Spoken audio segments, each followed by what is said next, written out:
Welcome back to We Are Here. I'm your host, Chase Levitt, and today I'd like to welcome Caroline Smith onto the show. Thank you, Caroline, for coming back. I should say coming back onto the show because she's been on a few times, but thanks, Caroline.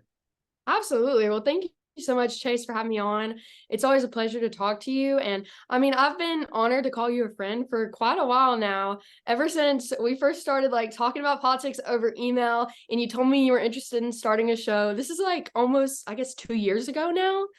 Right. Crazy. And I've just been so honored to watch how you've just absolutely flourished and walked in your calling, and you've stayed so bold. You haven't compromised, which is, you can't say that about a whole lot of people. Right. And you've just been relentless. So I love it. I always love getting to talk to you, and thank you for having me on. Of course. Thank you, Caroline, and you as well. I was actually looking back because I was wondering when that first time I reached out was. So I was looking back at our messages. It was like early October in 2021. Uh, That's crazy. I know. I was like, what? So, and for some backstory behind that, one day I was, for people who don't know, I was just I don't even know what it was on Instagram or YouTube or something, but I came across your page or something, and then I saw what you're doing, and I just thought I'd reach out, and then you and I was telling you I wanted to start a podcast because I was unsure. I was like, oh, I'm young. Do I do it? Do I not? But then I saw someone else doing it, so I guess I could say give a lot of credit to Caroline there for me getting into this. So I thank don't you. want to cry over here. That's the best thing ever, Chase. I still remember your email. I still have it screenshot somewhere in my phone. Because I was just so honored. And at the time, I think I was like just turned 15 years old, Yeah. um, around then. And I thought it was the coolest thing ever that you were also super passionate. And I'm so glad that you just like took that step and went for it. And it's just awesome. It has been awesome. It has its positives, also some of its negatives, but that's For okay. That's for what you sure. do. You know, all the death threats and I haven't gotten any of those yet, but people scrutinizing every, aspect of your looks, and it's just, right. And but I commend you for, it's hard to be a young person involved in politics, particularly that speaks out online, for sure. I know how right, much pushback you can get, not just from people online, but from people in school too. So to see exactly. you keep going, I mean, I'm over here cheering you on every step of the way, every post of the way. Thank you. Well, it's kind of funny you say that. Like in school, there was a post I made a few months ago. It was a reel about abortion or something. And there was a few girls from my school that were Oh just boy. going off on it. And the first day of school, I'm taking AP US government. I walk in and they're like all in there. And they all just kind of look at me, and then I just kind of they gave me that look. But it's just funny. Oh yeah, you've gotta love it. You've gotta love the little judgmental feminists. Right. Exactly. It comes with the territory. But For sure. anyways, let's get started on what we're going to talk about. So, uh, Good. right now, or 2 weeks ago, as of yesterday, Kevin McCarthy was ousted as Speaker by Matt Gaetz and seven other courageous Republicans. In my mind, other people don't agree with that. They call them traitors. They call them all sorts of things. But and then now today we just had our second vote. I shouldn't say we. I'm not voting, but they had their second vote where Jim Jordan came up short. What are your thoughts on that? It's it's a crazy thing going on right now. Oh, you're right. There's no better way to put it than that. It is a crazy thing that's going on right now. Honestly, Chase, I first of all, I couldn't even believe that Kevin McCarthy got ousted. I was Right. super excited about that. That's a hot take. I know a lot of people were super mad. And they're like, why are we doing this? This is an idiotic move. Like, boo on Matt Gates. But I mean, let's be for real. Kevin McCarthy he's such a rhino. He's such a rhino. He's no better than Mitch McConnell and Mitt Romney. So I'm glad that he's gone. He wasn't all bad. He's a ton better than Nancy Pelosi. I think everyone can agree Oh, on that. for sure. But honestly, once we got him out, I was super excited about it. The second it happened, I was like calling my dad because he's big into politics too. And I was like, Dad, Kevin McCarthy's out. Like, isn't this amazing? Because I never wanted him in the first place. Yeah. I um I was like we just talked about, I think before our call, we were totally in favor of, Matt Gaetz and Lauren Boebert standing their ground and Right. being firm and not compromising. I was cheering them on. Um, but in a way, now I kind of know what it feels like to be on the other side of that, because currently we have 22 Republicans Right. that are not willing to vote for Jim Jordan. Now, I say Republicans, and you take that with a grain of salt, because they're not really Republicans. If they're not willing to vote for somebody as strong and as much of a proven fighter for freedom, for religious liberty as Jim Jordan is, then they're not a Republican. They're not looking out for the American people. So honestly, we should just call them Democrats at this point. But it's been really discouraging. I kind of was hoping that I knew it was going to be a long shot for sure, but I thought that, the first round would go by and we'd have Jim Jordan as our speaker. Clearly, as you said, Chase, that's not the case. We just went through the second vote and it didn't happen. We still have to get those 22 votes. We don't have to get 22 votes, but we can't lose more than, is it I think 4? it's 4, yeah. So we have to get a lot of people to vote for Jim Jordan before tomorrow. I think that's when the next vote is. I'm not for sure on that, so go fact check me. But before the next vote, we have to have at least 18 members of Congress be willing to vote for a fighter like Jim Jordan. And I really, truly I'm praying, first of all, because prayer is our most powerful weapon. But I'm also telling you all, if we want to see this happen, we have to harass, just for legal reasons, I'm not going to use that word. You have to be blowing up the phones of your representatives. I know that you do this, Chase. I know that you put the money where your mouth is. I know that you take action. And I do too. You have to be calling up your representative and you have to be urging them to back Jim Jordan during the next vote. Now, if your representative is already backing Jim Jordan, or if they're a Democrat and there's absolutely no way that they're going to back Jim Jordan, then the 22 people today that did not vote for Jim Jordan, we need to be blowing up their phones. Leave them a message. If no one can answer, you just keep blowing up their phones. Honestly, I've called my congressman like 10 times to leave him a message before, and I know it sounds like a psycho, but these people are public servants. They are put into office to serve us. So, Chase, I'm hopeful. I haven't given up on this yet. I really do believe that the best is yet to come. I think we could end up potentially with a much better speaker than we originally had in Kevin McCarthy, because Jim Jordan's going to be awesome. He's who I wanted in the first place. And I feel like truly, and I'm going to stop rambling in a second because I want to hear your opinion on this too. I was actually really looking forward to this part of our conversation, but I really feel like a lot of the pushback against Jim Jordan isn't actually against Jim Jordan. More so, it's against Matt Gaetz. Right. Because a lot of people actually really do like Jim Jordan, even though he's super conservative. But of course, Matt Gaetz is a super outspoken, bold, conservative, I guess you want to call it figurehead. He's kind of iconic at this point, and a lot of people don't like him. So, you have these Republicans from these not as far right-leaning areas who are kind of like scared to lean in and side with Matt Gaetz because they don't want to lose their election and they don't want to be seen as radical. But if they're going to do what's best for the American people, then they're going to put their egos aside and they're going to vote for Jim Jordan. Right. Well, and the funny thing is some of these representatives live in districts that are 10 points plus Republicans. So some of them are deep red districts. Like you said, others are swing districts, and this could hurt them politically.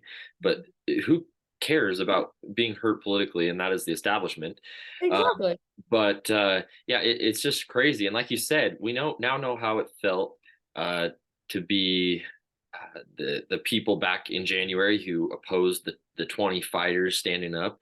But this is a totally different situation. Back in January, the 20 who were standing up were simply trying to create more transparency from the speaker to the rest of the House. They were trying to fight for real conservative values within the rules and stuff like that. And now it's simply for personal and political attacks against Matt Gaetz, like you'd said. I can't remember which one it was, but I think it might have been Carlos Jimenez, or however you say his name, from Florida, the guy who's just insistent on voting for McCarthy every single round. Yeah, I didn't know.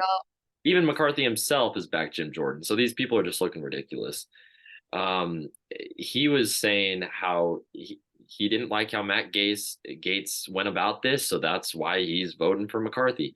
It's simply just ridiculous, and it's clear that these people don't care what's best for the country, because Jim Jordan is what's best for this country. I don't know. I think it was Breitbart News that reported it, that they said that the phone lines were just being blown up all day, or the last few days in DC.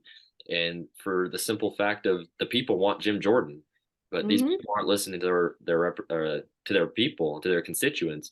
I mean, a couple days ago, I didn't know how my representative was going to vote. He stayed silent on the whole thing, and he's been known to be a little squishy rhino. But I called his office and I was like, I'm asking for him to vote for Jim Jordan, and that's what everybody needs to do all across the country. Keep doing it, and don't get 100%. discouraged. The fact that we've lost 2 votes, that's okay. McCarthy had to go 15 votes. We could go there and longer to make sure that we get a real conservative as speaker. So I don't know if you have any other thoughts, but that's just it's a wild situation considering the fact that this has never happened before. No, 100%. I mean, I completely agree with everything that you said. I really, there's really nothing to add to that. You did a great job, Chase. But yeah, it is crazy that this is, we're getting to kind of watch history unfold in front of our eyes. And in a sense, that's exciting because, like you said, Yeah, this has never happened before in the history of America. So it's fun. I just really hope we end up with a really good outcome and not a Democrat, because that would really suck. right. And I think I honestly believe that Jim Jordan's the only one that can unite this conference Yes, because the moderates who are going the rhinos, I shouldn't even call them moderates, they're rhinos. yeah, they're Uh, total. put a Luke. they're wanting to bring in some more moderate Republican. He or she's not going to get in. The actual conservatives are going to vote against him, and then we bring in true conservative leadership. The rhinos are going to vote against him. But I feel like you said, a lot of people like Jim Jordan, and they're simply voting against him as a protest to Matt Gaetz for Yeah. ousting Kevin McCarthy. So hopefully, when they vote tomorrow or through the rest of today and then early tomorrow, they can start to reason with these people and be like, okay, we need to start doing things for our country. We need to get back to work because right now things in this world are going crazy and we need true leadership right now. So Absolutely. I mean, while there's chaos and a full-out war going on in the Middle East, this is the worst time ever to not have a Speaker of the House. I mean, let's be for real. If our public servants really cared about us, then they would be electing someone as soon as possible. And really and truly, Chase, I mean, why are they taking so long in between right. votes? I don't understand it. Yeah, I mean, why do they do anything they do there? It's always a mystery. So Oh, swamp creatures. right. And I feel like we need to get to a point where we're making a new term that's even worse than that because they're feeling worse than a swamp creature. Anyways, For sure. I want to You're kind right. of switch gears here. That was a good little conversation there on the speaker vote. And remember, just for anyone listening, go call your representative, um, and make your voice heard that we the people want Jim Jordan. But so now I want to kind of switch gears towards 2024. Yeah. We got a big year coming up next year, and Mhm, I was absolutely. I was talking to our my county GOP chair, and I was like, hey, you got a big year ahead of you. It's going to be a tough one, and he's like, yeah, I know, and because you look at we have state races, federal races, all of it. Like, I mean, me personally, I'm literally voting for everything here because our governor's race or attorney general, all of That's that is all exciting. the same, right? And we get a vote for a new senator other than Mitt Romney, so that's nice. Luckily, he's not running again. But Yeah, best anyways, news I heard all month when you posted that. I was like, that is amazing. I actually didn't, I heard about that from you before I heard about that from anyone. And I get all the news alerts, and I saw it on the Conservatines page, first of all, or Chase Levitt, I guess is what your account is now. So yeah, no, quick. it was happiness. I'll tell you that I was happy to get that rhino out of here. But anyways, what I'm going towards here is how will I want to talk about how Gen Z will impact this 2024 election because a lot of times you hear the media and all the people say Gen Z is full out liberal. Mhm. Which to an extent I believe is true in some senses. We have a very liberal people in our generation just due to just the world that we're growing up in. I mean, where American values are being lost, God isn't being put first, stuff like that. So in a way that's true, but there's also a lot of us who are conservative, like you and I, that aren't falling for these traps that the left are putting us in. So what I want to know is what are your thoughts? How will Gen Z and we can lump in the millennials too, because I think I heard that the millennials and Gen Z will make up more than half of the the electorate next year. So how will Gen Z and the millennials impact this 2024 election cycle?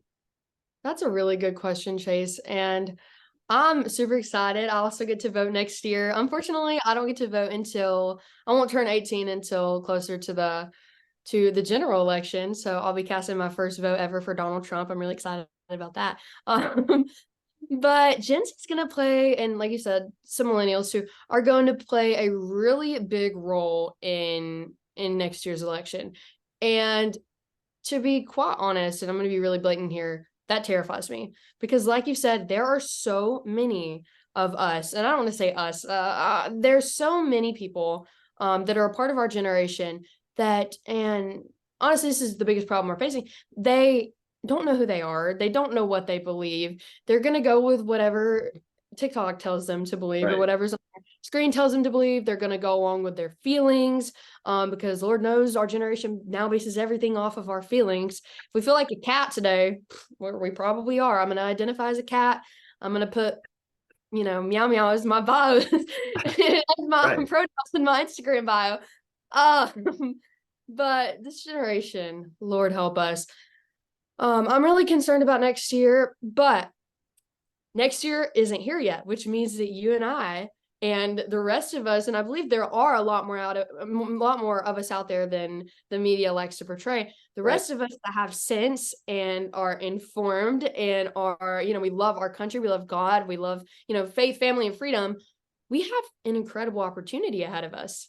We have the chance to influence our generation and try to get them to vote red next year. And not only just to vote red, but in general to just latch on to conservative beliefs that are not only important, but they are the lifeline to America's future for sure. Right.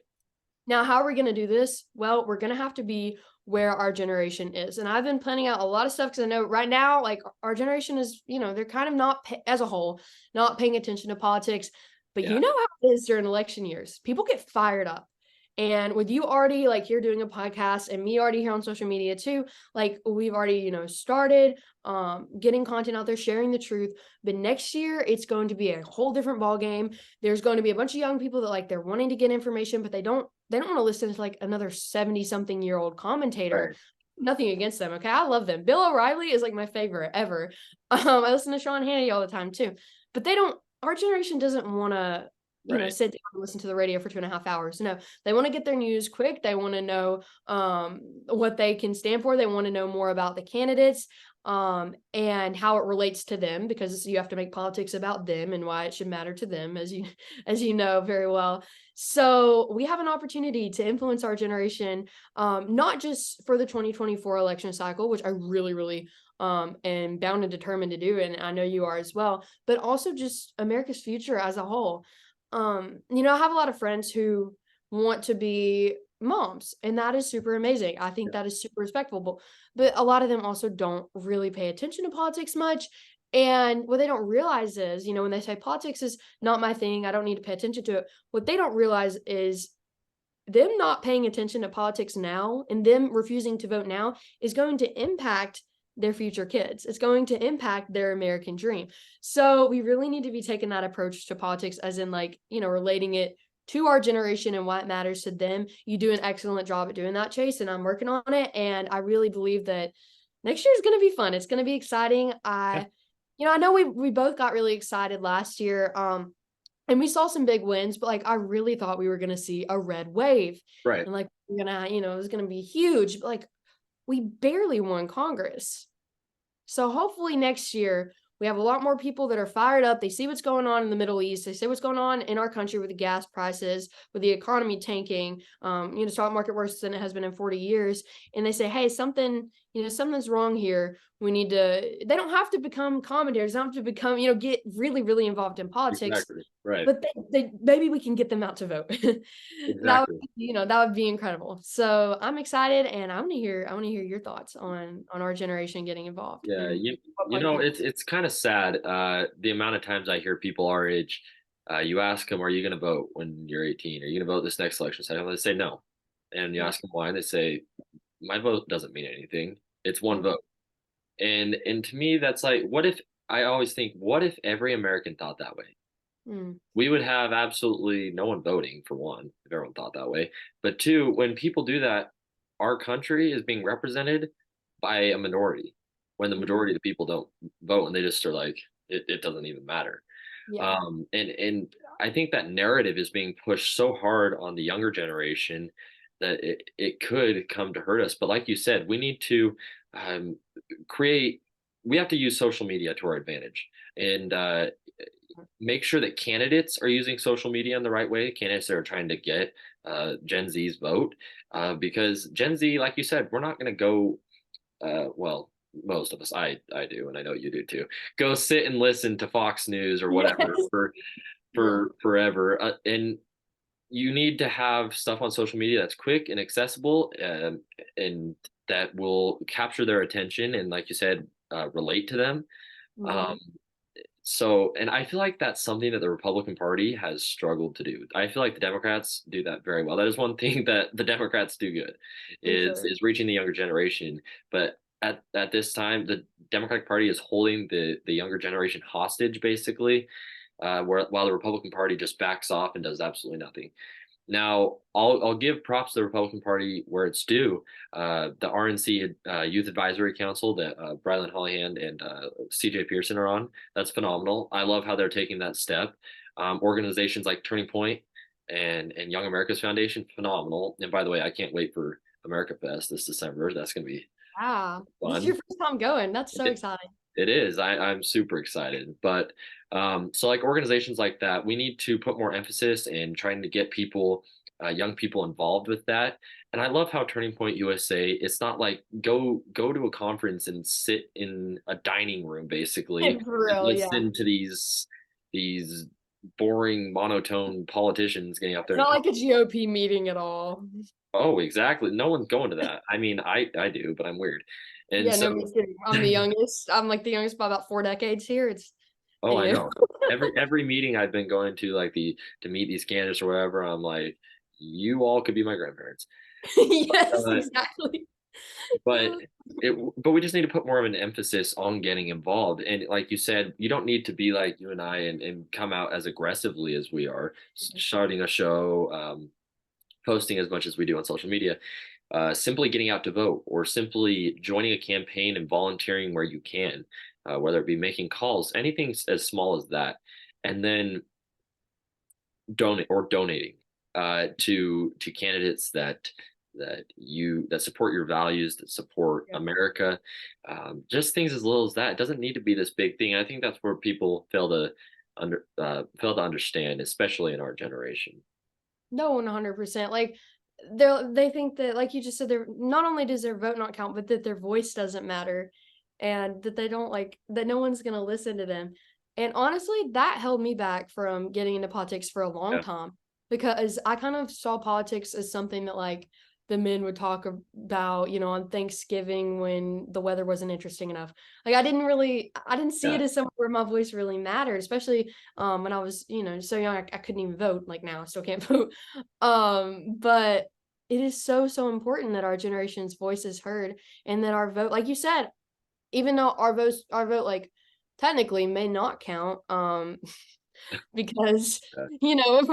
they're probably gonna If try to you're on make the it right side of history, it may like not. try. Like, come on, people fought and died for you to have the right to vote. Go out and use it. Actually, I had this conversation. I'm a weirdo. I'm about to expose my weird dorkiness real quick. But if we have time, I'm gonna share a quick story. Okay, go So for it. okay, so and my cousin, my best friend Anna's here. So she's just like sitting listening to the podcast, and she was with me during this. She was like over here about to laugh. She knows what I'm talking about, I think. Um, we went to a water park last year, the day of a big election runoff that was happening in Alabama. You definitely probably know about this, between Mo Brooks and Katie Yeah. Yep. Britt. And I worked super hard to elect Mo Brooks. Now I know there's a whole lot of drama surrounding that. Trump pulled his endorsement, which that was because of donations. We'll get into that another day. But Katie Britt, she's a Rhino. She's not representing our state well. But I really was going to do everything that I could as a 16-year-old kid to stop that from happening. So I made like more calls than anyone on the Brooks campaign. I put out my family, I mean, poor them. They had to drive around putting out signs. I had all of us working. I'm like, we are going to get Moberg selected.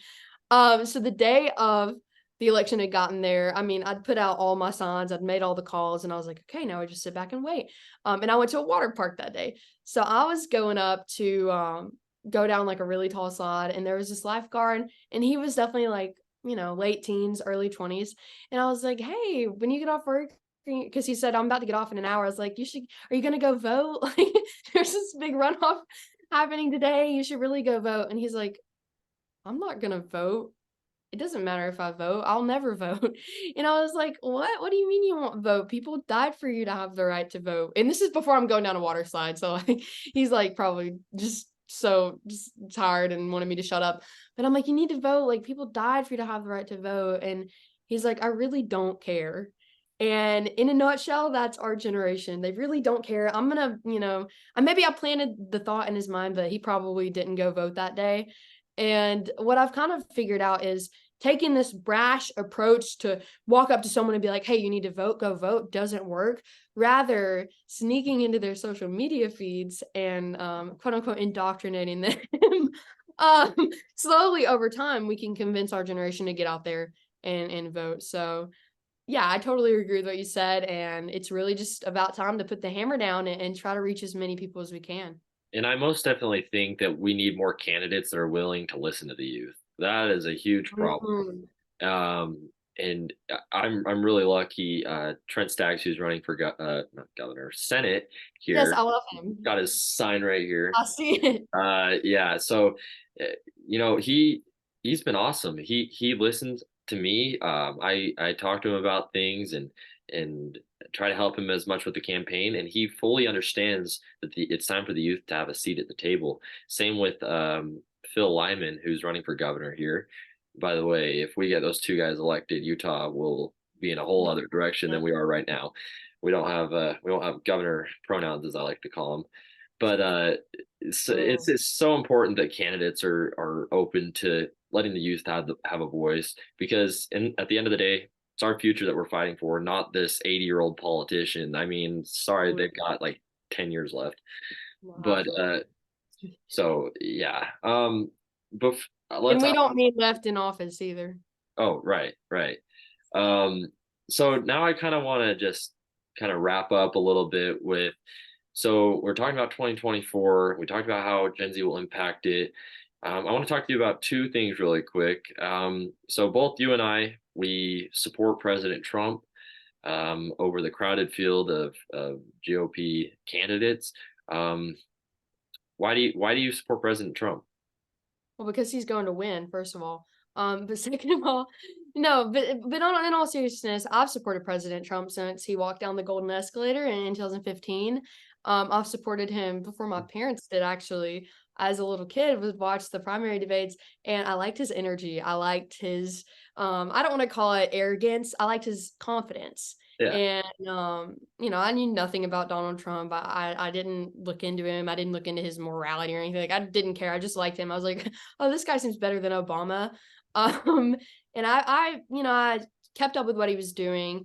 Even when I wasn't really involved in politics, I still was like, oh wow, this is great. What he's doing is awesome.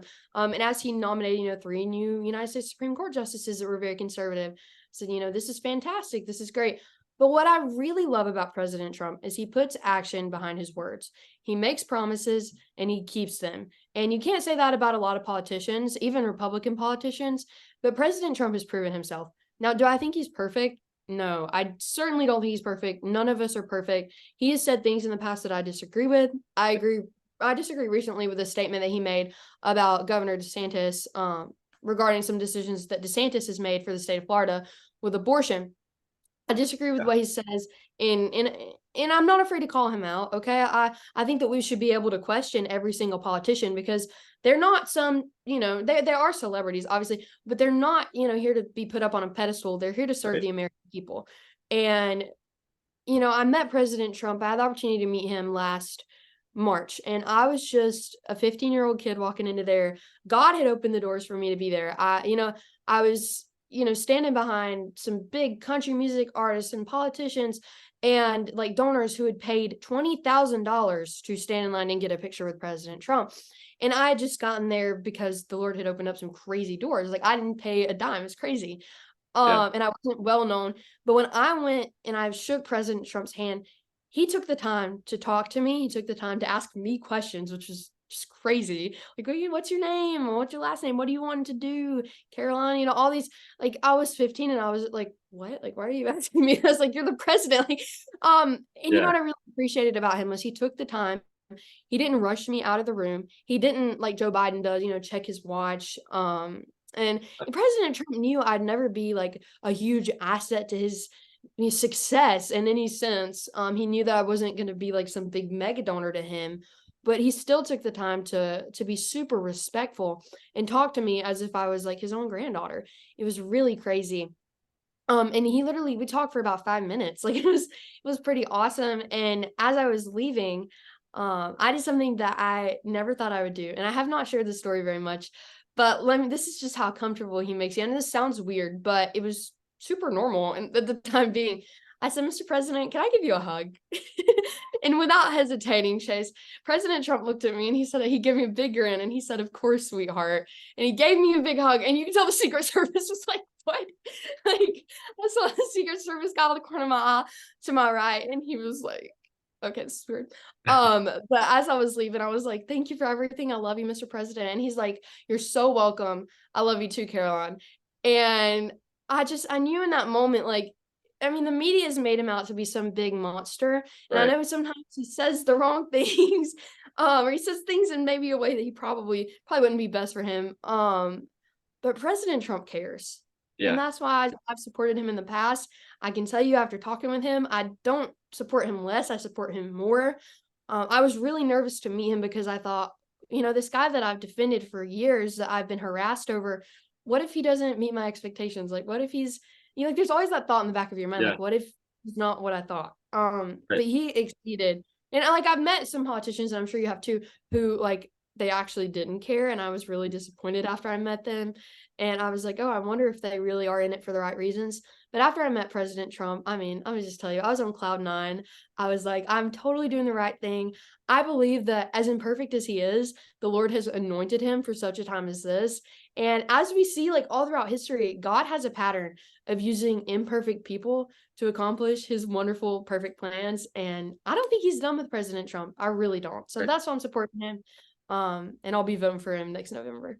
I agree. Yeah, I couldn't have worded that any better. I mean, you touched on it all. The thing I'll add is look at what the establishment's trying to do to him. Throw him in jail for these stupid things. Mhm. Um, Absolutely. and I'm actually wearing his mugshot shirt right Oh, now. I love that so much. I should Mugshot have on. worn mine. Oh, Right. that would Yeah. have been cool. I know it's one of my favorite shirts, but and I wear it Awesome. with pride. But see, they're trying to take him out, and it's because he stands for the we the people. But so we're running out of time here. But that I think that's a great explanation on why President Trump is the right choice for America. I think that's so awesome that you met him, and we need more people like him. And a couple weeks ago, I had the opportunity to meet Carrie Lake, which was phenomenal. Love her. I Took love some her. time. Right, I know it's hard to not. But I had a conversation with her, talked with her husband, stuff like that, and she was just. We need more people like her and President Trump that just Uh, actually care about the people and are willing to go against the establishment. And they're willing to, give up their luxury lifestyles or their, like in Carrie Lake's case, their well-paying career in the media to stand for we the people. So Sure. it's really great, and I hope that we can get more people like that. And when it comes to 2024, I just pray that present people can wake up and they can realize our lives are so much worse under President Biden. Mhm. I cringe every time I say president. I Yeah. honestly do. Sleepy Joe. Our lives are so much worse under Sleepy Joe. They were, and I hope that people will wake up and say President Trump is our guy once again in 2024, and he'll save America again. But with that, I'll wrap it up, and I want to thank you, Caroline, for coming back onto the show. I always love our conversations, and so yeah, thank you. Absolutely. Well, I look forward to coming back on and having you on my new show. I have you on my notes right now as like I've made a big list of like everyone I want to have on, and you are at the very top. So we're gonna schedule that really soon. I know you're super busy, but I look forward to talking with you again soon. I know this is not the last time. As always, you are just so encouraging and so inspiring, and I can't wait to see what God continues to do through you because it's incredible. Same with you, Caroline. Thank you so much. And I'm looking forward to meeting in person for the first time in Phoenix in December. Absolutely. That'll It's gonna be that'll great. awesome. Right. So, all right. Well, thank you, and I hope you have a good rest of your day. You too. Hey, Chase.